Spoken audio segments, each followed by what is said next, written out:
COVID had already surpassed the average life expectancy and had 3 or more serious medical conditions which contributed to their deaths. Of course, this is assuming that these COVID numbers can even be trusted. According to the CDC, only 6% of those who have perished from COVID actually truly were killed by nothing else. Confused? Me too! Then when you throw in the reports of motorcycle crash victims and suicides being reported as COVID deaths, heck, even the family of Jerry Dunham, the man killed by Kenny's restriction of medical services, was asked by healthcare staff if they wanted the death reported as a COVID death. Actually mean anything at all.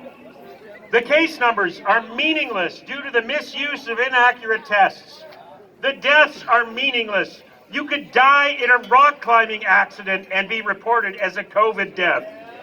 Cases in hospital are meaningless as the testing is bogus. Either hospitals are overflowing or they're not. We have not seen an image of an overflowing hospital anywhere across the world in a year. There are no bodies on the streets, no stacks of coffins awaiting burial, no refrigerated trailers on the streets to store the bodies either. Why? Because there has been no excess mortality in 2020. In fact, the lockdown may have saved lives simply by reducing people's commuting to and from work, which is coincidentally about as likely to kill you as COVID-19. It has been reported that if you are a resident of Calgary, you are more likely to be murdered than die by COVID-19. Children are more likely to be killed by lightning than die by COVID. Still, we are locked down.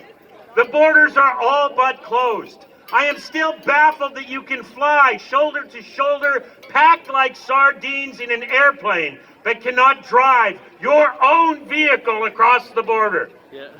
Travel to Mexico and the Caribbean is completely prohibited, even though cold and flu season is over in those places. Yeah, unless you're an MLA, as pointed out by this gentleman. How does this save lives? Countries like Australia and the UK now have complete travel bans.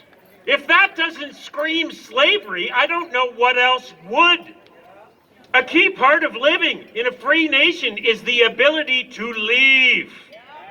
If you can't leave, you live on a plantation, not a free country. We have a charter of rights and freedoms. We have the right to gather and assemble. We have the right to practice our religion in public. We have the right to work. We have the right to travel. We have the right to express ourselves. All of these rights have been stripped away by our moronic leaders in their plight to save us from a virus with well over a 99% survival rate. Have you had enough yet? None of these actions stifling our lives are justifiable. There is no evidence. If this were a real pandemic, they wouldn't need to tell you to be afraid. Had the TV and the internet not existed, you wouldn't have even realized there was a pandemic. Yeah, exactly. Either this is the most dangerous virus we've seen in our lifetimes, or it is something worse. As I have explained previously, this virus doesn't seem to be all that dangerous. So what are our leaders doing? Why the coordinated attack on our rights and freedoms? Several U.S. states have fully reopened. Florida's been pretty much fully open for the better part of a year. Texas recently canceled all of their restrictions, and COVID numbers have plummeted. Canada is currently one of the most locked down jurisdictions in the world. In Alberta, we have not been able to visit with friends in nearly 4 months, except for us.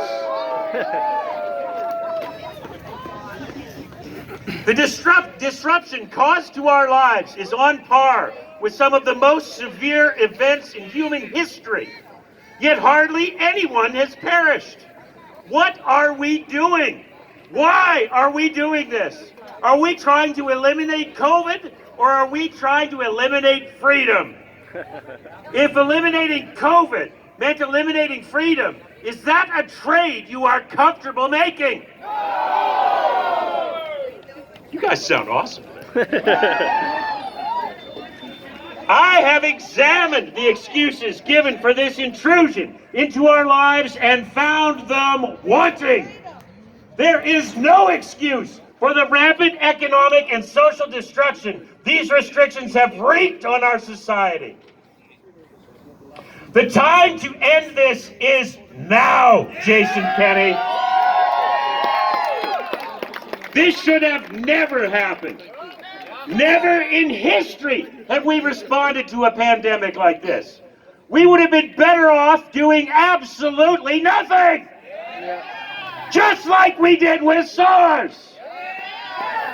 Life has risks, and I, for one, am willing to accept them. There are no guarantees, no warranties, and certainly no refunds. I would rather risk living than to die on my knees, wrapped in the chains of slavery. Enough is enough!